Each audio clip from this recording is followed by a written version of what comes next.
Lajme, aktualitet, argëtim, horoskop, telenovela, showbiz, të gjitha në Metropol. Bëni subscribe në faqen Metropol. E papritur, fansat e Gjestit i bëjnë të papriturën Josit. E ftuar së fundmi në një emision ka qenë gazetarja e njohur Klotilda Harka. Ajo ka komentuar më shumë banorët si dhe dinamikat e ndodhura së fundmi në shtëpi. Shumë ka që e mbështesin Josin në veprimin ndaj Gjestit, prandaj ai fitoi diku te 30.000 ndjekës në Instagram.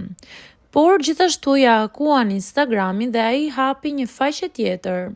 Por kush ja vodhi? Sipas komenteve që bëhen lart e poshtë, thuhet që fansat e Gjestit. Por nuk e dim se sa e vërtetë është sepse ka edhe njerëz që mund të acarohen nga dhuna. Të gjithë pa diskutim, por dhuna në një farë forme të ngjall urrëtie për personin në fjalë. Pavarësisht se mënyra si ai e bëri dhe në momentin më kulminant të shohut, mund të ketë bërë edhe njerëz për vete dhe nuk është çudi, se njerëzit janë të çuditshëm. Plus që Jozi i ka të gjitha brenda. Nga njëra anë i këndon dashurisë me atë zërin melodioz, nga ana tjetër shkon dhe i kaput një shpull Gjestit.